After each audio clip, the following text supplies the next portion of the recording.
The political crisis in Turkey is deepening with each passing day after the arrest of Istanbul Mayor. Protesters are out of the streets in support of Ekrem İmamoğlu, who is facing charges of corruption, graft and aiding terror outfits. The prosecutor's office has decided to jail Imamoglu, who remains under detention. Imamoglu's legal team has said it will appeal the court's decision. Imamoglu's wife called the court's decision to jail her husband a political motive. Our conscience is clear, our head is held high. The decision that was taken unjustly, illegally, has no aspect of justice. All the decisions taken are political. We will continue on our path. Thousands of people braved a ban on protests by Erdogan's government to march through the streets of cities across Turkey. The demonstrations that began on Wednesday have now spread to 55 out of the 81 provinces across Turkey in what is being considered the worst unrest in Turkish history over a decade. I'm very worried. There is nothing. No justice, no rule of law, absolutely nothing. They have taken everything from us. Anyone who raises their voice is thrown in jail. Meanwhile, Turkish President Recep Tayyip Erdogan has accused Turkey's main opposition party of engaging in street terrorism. He asked opposition leader to let the courts make their decisions on behalf of the Turkish nation without putting them under any pressure.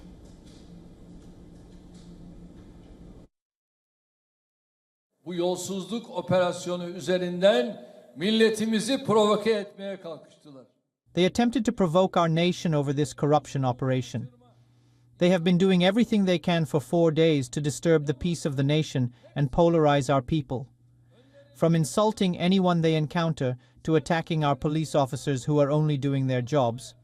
From intimidating our members of the judiciary who are investigating corruption reports to suppressing the national will with street terrorism.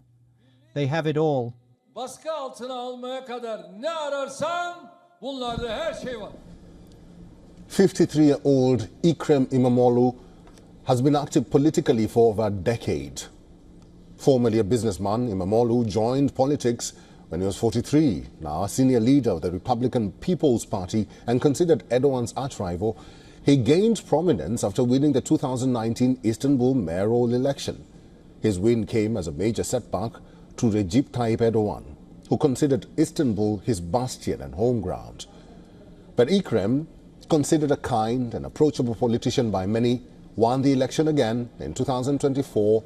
That victory made him the RPP's front-runner presidential candidate for the upcoming 2028 elections.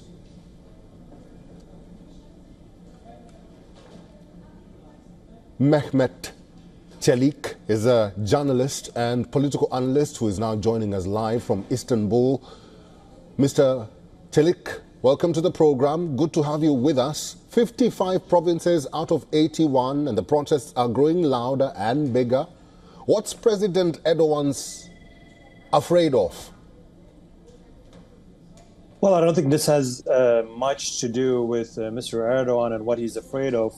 I mean, this question itself, I think, needs to be reformulated because Mr. Erdogan has been through many political challenges throughout the past 2 decades, including a failed coup attempt, which, you know, still he came out as a victor in all the elections that he has participated in for the past 2 decades, including the very recent presidential elections, which he gained popularity, majority of the votes. So I think this unrest, which you have called, is, you know, it is very understandable that people are going out the street and protesting as part of their democratic right for a cause that they believe is politically motivated in terms of Mr. İmamoğlu's detention and arrest. But there is much explanation that needs to be done, I think, from both sides. One is that the public must be convinced that this is not a politically motivated move against Mr. İmamoğlu. On the other hand, the opposition also has some explaining to do with regards to some of very strong allegations against Mr. İmamoğlu and other individuals as part of the municipal schemes that has taken place. Now, these are all allegations, and everyone is of course, innocent until proven guilty. But nevertheless, I think both sides must tackle this lack of communication when it comes to convincing the other side, so that the transparency and this effectiveness of these trials can come to the surface when it comes to a fair and transparent judicial process. Otherwise, the public will not be convinced from both sides, either be it of the opposition or those against, or those who are pro-government, that believe Mr. Imamoglu has been part of some illegal activity during his term as a mayor. But again, Mr. Çelik, let me just butt in there and try and understand what you're trying to say here.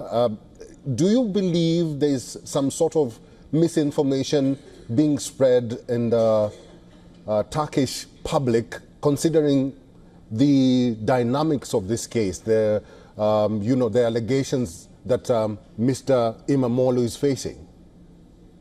Well, first of all, most of the details about this case are currently unknown, and the trial itself hasn't begun. So there is some, leaked information through journalists and other officials as well. But overall, the case is not very well detailedly. I mean, they're not very well explained in terms of details because it's a closed case at the moment in terms of sharing the details with the public. But I think, how convinced I am is not something that should be a matter of point, because this is a judicial process and the judiciary must do their work so that the public can be convinced when the results come out. There is a lot of disinformation from both sides, whether it is against Mr. Imamoglu or whether it comes from the opposition side that has been neglecting answering some of these strong allegations. Of course, there's a lot of political implications related to this case, and it will indeed affect the political outcome of Turkish domestic politics, and how this will be affected. It's something that time will show. But nevertheless, this is the political game at the moment, which the opposition has been utilizing and very well focusing on to move away from the allegations and turning this into a political case. Is something that will serve in the hands of the opposition, not the AK Party or the government side. So another fact is that many of the complaints against Mr. Imamoglu are reportedly they have emerged from the opposition sides, opposition lines, including some figures who were linked to his own party. So, there is a lot of misinformation, disinformation that must be cleared. But I think the best will be to leave this to the judiciary and let them do their job. All right. We'll have to leave it there, Mr. Çelik. Our time is up. Thank you very much for all your insights and all your information, and for talking to us today. Thank you.